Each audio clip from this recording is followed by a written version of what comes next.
Sir ये lunch time है और आप चाय पी रहे हैं। वैसे भी सुबह से ये छठा कप है, आपको पता है ना इतनी चाय। कोमल की बात पूरी होने से पहले ही समीर बोल पड़ा। सॉरी कोमल, दरअसल मुझे बाहर का खाना पसंद नहीं आता और मेड अक्सर लेट हो जाती हैं, बस इसलिए।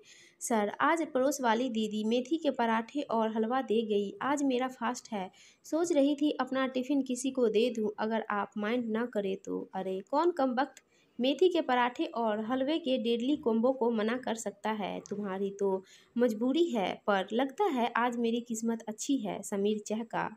किस्मत तो आज मेरी अच्छी है। कोमल मन ही मन मुस्कुराई। प्रेम जो उसकी तरफ अपना टिफिन लेकर बढ़ रहा था, उसे बॉस के केबिन में जाता देख उदास होकर वापस चला आया। वह पहले दिन से ही कोमल के प्यार में पड़ चुका था।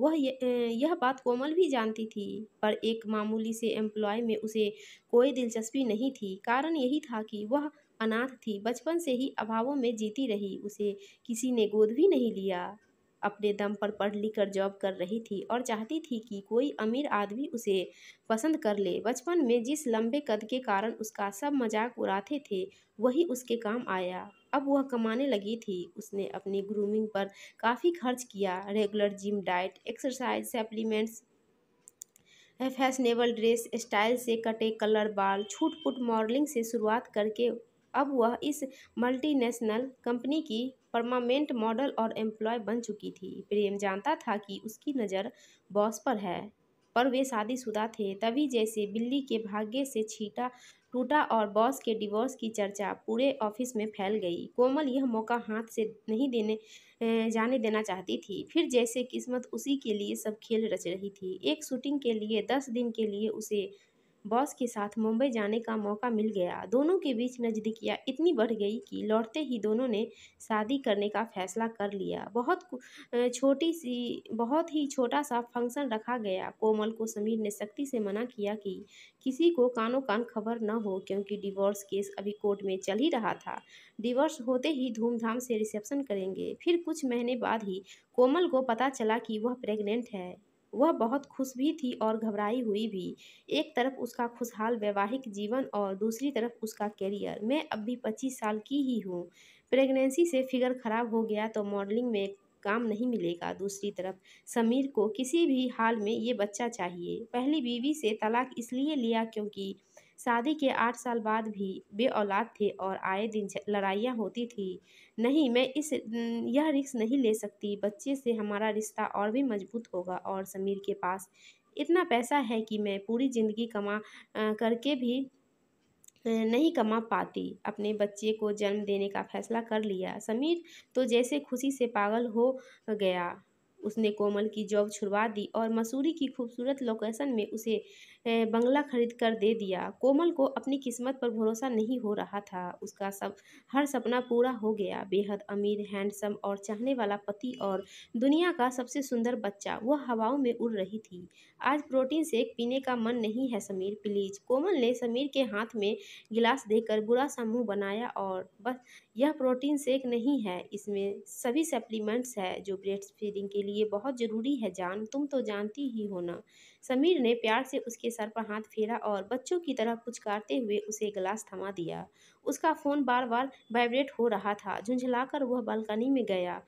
वहाँ किसी से उसकी कुछ बहुत देर तक बहस चली। मौके का फ़ायदा उठाकर कोमल ने चुपके से गिलास सिंक में उड़ेल दिया और आंखें बंद करके सोने की एक्टिंग करने लगी। कुछ देर बाद समीर अंदर आया। कोमल सोच रही थी कि जब वह उसे कंबल ओढ़कर गुड नाइट कहेगा, तभी वह उसे बाहों में जकड़ लेगी। तभी उसे किसी औरत की आवाज़ सुनाई दी। वह चौंक कर उठने लगी थी, पर पता नहीं क्यों उसने सोने की एक्टिंग करते रहने का सोचा। तुमको समझा समझा कर थक गया हूँ माया, तुम्हारा उतावलापन सब गड़बड़ कर देगा। समीर झुंझलाया हुआ था। माया, यह नाम सुनकर कोमल के कान खड़े हो गए। यह तो समीर की पहली पत्नी है जिससे डिवोर्स हो चुका। अब क्या और पैसे ऐंठने आई हैं।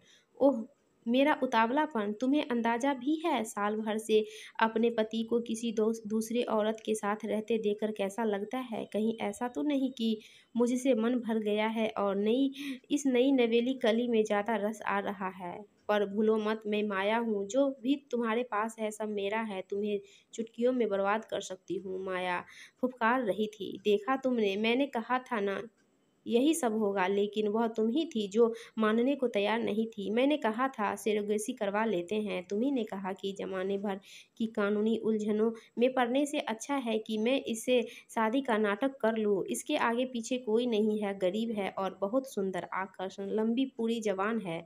इस कंडीशन में इ इस कंडीशन में नहीं है कि बच्चा पाल सके, तो कोई ना नुकुर भी नहीं कर पाएगी और जब चाहे पीछा छुड़ा लेंगे, हमारा क्या ही बिगाड़ पाएगी।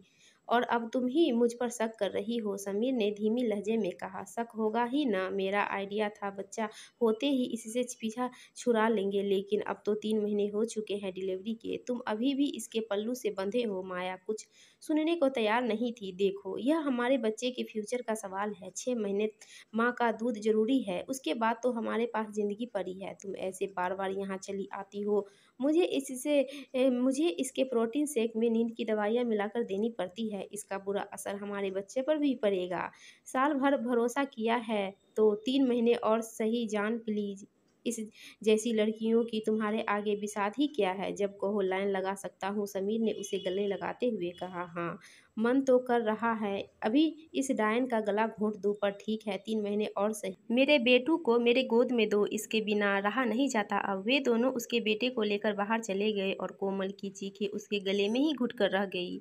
वह एकदम सन्न रह गई। एक पल में उसकी पूरी दुनिया चकनाचूर हो गई थी, पर उसे ये समझ नहीं आ रहा था कि वे दोनों बहुत शातिर, पावरफुल और क्रूर है। उसका कोई भी गलत कदम उसकी जान ले सकता है और उसके बेटे को हमेशा के लिए उससे दूर ले जा सकता है। रोते-रोते कब उसकी आँख लगी उसे पता ही नहीं चला। निराशा के उस पल में उसके सामने सिर्फ प्रेम का चेहरा ही आया, बस वही था जिस पर वो भरोसा कर सकती थी। शर्मिंदगी ने उसे आ घेरा। अगले दिन उसने प्रेम का नंबर डायल किया, वह तो खुशी से निहाल ही हो गया। बस उसी को कोमल की चिंता थी कि वह बिना बताए कहाँ चली गई है। ऐसा सूरत-ए-हाल जानकर उसे समझ नहीं आ रहा था कि वह क्या करे। वह चाहता था कि समीर और माया को कानूनी सज़ा मिले, पर उसके पैसे और रुतबे को ताकत को भी समझता था। सुनो कोमल, अभी भी बहुत देर नहीं हुई। भगवान की कृपा से समय रहते तुम सावधान हो गई। सबसे पहले तो अपनी जान बचाने की फ़िक्र करो। घर में कैमरा लगाओ, साउंड भी रिकॉर्ड करो। जिस अपार्टमेंट में रह रही हो उसके कागज़ अपने पास रखो। यह तुम्हारे नाम है, तुम्हारे काम आएगा। 3 महीने के भरोसे न रहो। इन दोनों के खिलाफ सबूत इकट्ठे होते ही मुझे सिग्नल देना।